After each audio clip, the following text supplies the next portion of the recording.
My original idea was to do a series of portraits, I suppose, of the three members of the ensemble.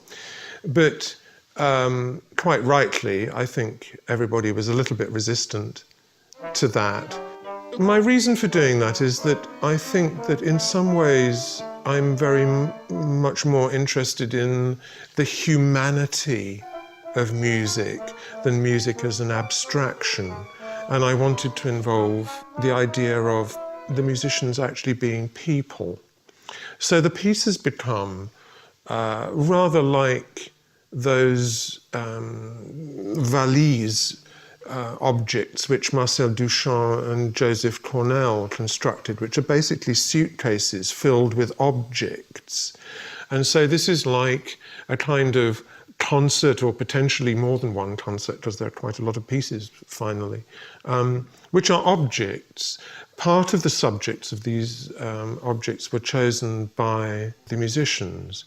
So they were to do with their enthusiasms. For example, Kuhn said that he would really like to have been able to play in a Haydn string quartet. So I've written him 2 Haydn string quartet movements in which the right and left hands of the piano are 2 members of the quartet, and the violin and the trombone are the other 2 members of the quartet. And even relatively small references, for example, Nora mentioned that she liked to play the Berg piano sonata, and in the settings of the Van Ostaijen poems, I make reference to that style of music, the period of Berg's piano sonata being roughly 1900 to the years of the First World War, so late romantic German expressionism. And it's very much to do with the performers. And I find it rather nice that it's a kind of Kammerspiel when you do the performance. It's like a kind of play in which you're looking into the lives of 3 people. And there's nothing very dramatic. There's no murder. There's no earthquakes. There's no kind of disasters. But it's people's behaviour and, in a way, the trivia of everyday life, but as symbolic then of other things like sadness, joy, obsession, lots of desire, lots of human emotions. The topics are very specific to the members of the ensemble, so I wouldn't have chosen those topics.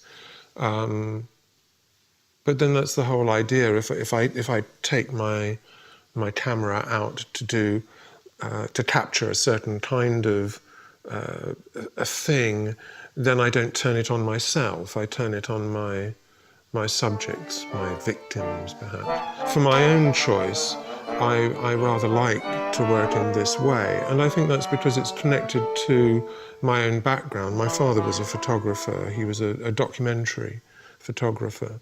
And so from a child, I grew up with the idea that one could make art out of people's lives and part of people's lives. And that's very important to me, that these connections are made rather than to put art on a pedestal or to make art geometric and inaccessible. I want people to see the connection between it and themselves. The piece is not monolithic. It's not about one topic. The 3 musicians chose different topics, and I wanted to explore those because there's so many of them I hadn't thought about. I hadn't thought about writing Haydn string quartets, or apart from as analytical models, structural analytical models, I hadn't thought about the Haydn string quartets as being topics for composing. And when it was suggested that I listened to Joseph Hasid's recording, I didn't know him as a violinist, and of course it's the most wonderful sound of a violin, and the Sarasate pieces took my imagination because I'm interested in folk music, and I thought they were very, very sexy. So I thought, oh, I'd really like to write something like that. So these things became models. and also ways of exploring distances perhaps between pure composition, whatever that might be, in a sort of modernistic, abstractionist sort of sense, and various degrees of parody or quotation or faking, because all of these things are interesting to me.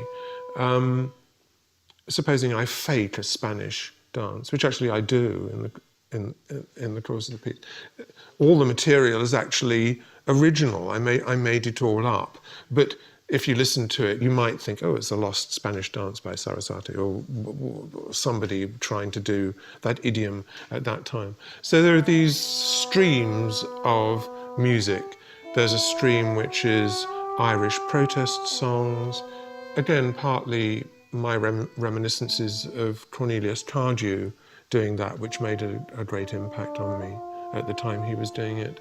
And Christian Wolff also, this stream of political music making that we have. There are the Haydn string quartets, which aren't quite Haydn string quartets. There's a very abstract thing, which are musical graphics of just squared paper with dots on, which could be realized in an infinite number of ways. So there are those streams of things, and they're just woven together in different ways. You could put them together in lots of different ways. The Van Ostaijen texts were part of a much older project, which I was never able to fulfill because the request to write something using that material never came up until now, when in the course of discussing all these ideas, kind of pooling all of these ideas, I happened to mention that my dear friend Marijke Verberne had given me a book of Van Ostaijen's poetry some years ago, when I told her I was interested in setting Dutch, because it was a language, when I was working here, I'd become quite interested in the noise of it. And I think he's a wonderful writer, absolutely wonderful writer. And there's nothing like that in English, absolutely nothing like that in English at all. So I've treasured these poems, and when I mentioned them, everybody went, "Ooh, yes, let's use those poems." And so, in a way, if you know the Van Ostaijen poems, they're emblematic of everything else in this cycle of pieces, because although there are Spanish dances and there are memorials to Aldo Clementi and there are Haydn string quartets, and that kind of world, which was already falling apart when Ostaijen was writing his poetry in the course of the First World War. This was the world of complicated connections between classicism and romanticism and folk music, and this was a world that was already falling apart. And I think in a way we're still not really over that. We haven't grieved sufficiently for that. We're still, you know, it's kind of grandparents. We can still remember that. It's old enough to have a connection. We were all a little bit jaded with the idea of concerts and how alienating concerts can be. And I too find that a concert venue and concert behaviour doesn't always draw my attention in the way that I think it should, from the point of view of involving me, of telling me interesting things about life and the universe and so on. So without pursuing theatrical in the way that we're familiar from the works of Cargill, for example, and certain other composers, I did want to find a format that could be staged, not in a conventional concert way, but more in terms of scenes from everyday life or whatever.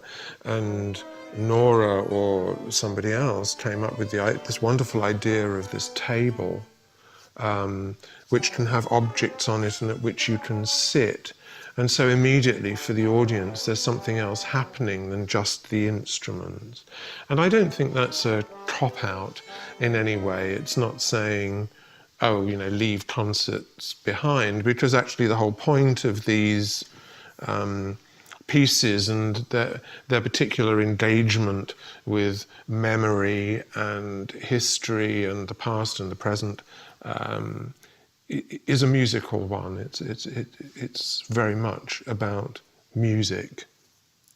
So the table is a kind of screen through which we then perceive something else. When Aldo Clementi died, I wrote 2 pieces in memory of Aldo Clementi, which use Bach Lutheran chorales as the basis.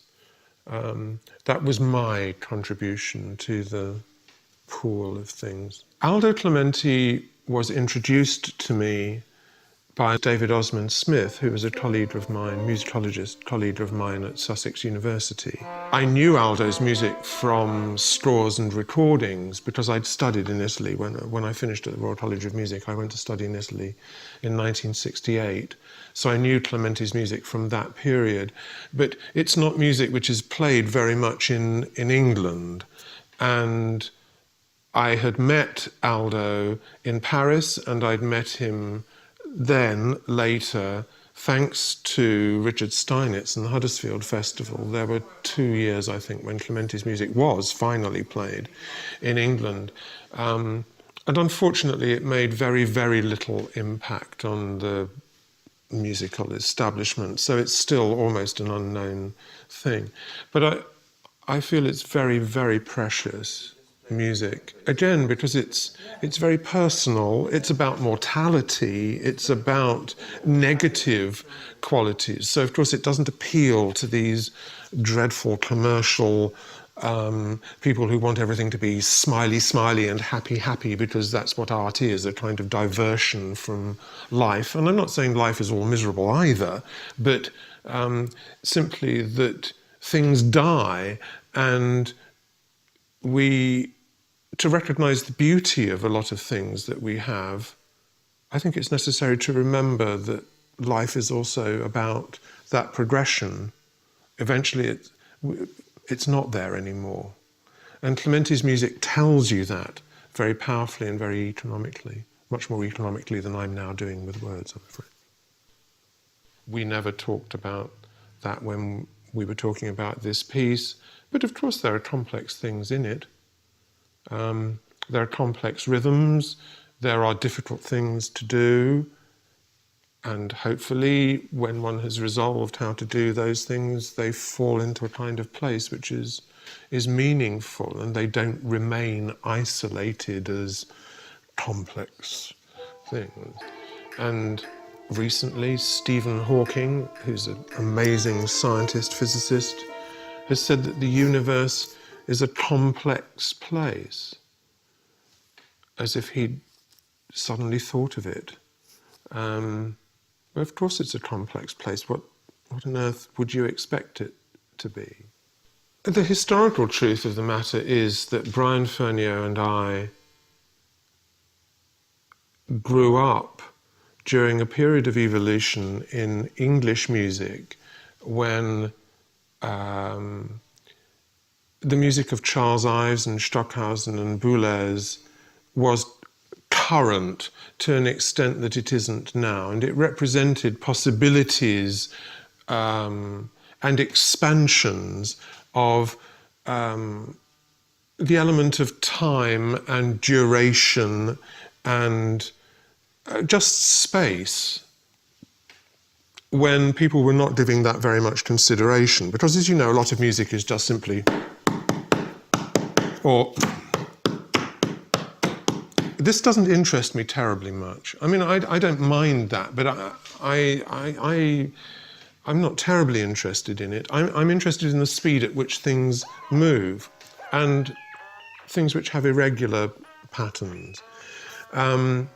And so for a long time, Brian and I were talking about